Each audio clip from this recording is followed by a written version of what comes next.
ఏం ఇల్లు లేవా మీకు? లేవమ్మా.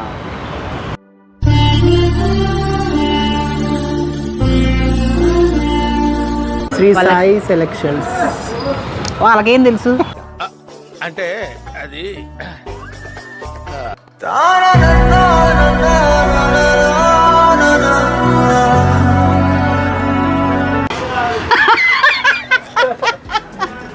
ఆహా, ఆ మొక్కను చూసావా? ఇప్పుడే సర్కస్ నుంచి పారిపోయి వచ్చిన చింపాంజీలాగా ఉంది. అది పియానో కాదురా క్యాలిక్యులేటర్ రాది. ఇది అకౌంట్స్ పుస్తకం కాదురా, టెలిఫోన్ డైరెక్టరీ అర్థమైందా?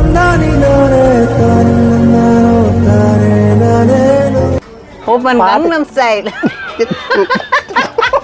మీరేంటో మీ విధానాలు ఏంటో ఇప్పటికి నాకు అర్థం అవరో బాబు. ఏమంటావు? అన్నం తిన్నదా కాదు కొంచెం మాత్రం అన్నం మాత్రం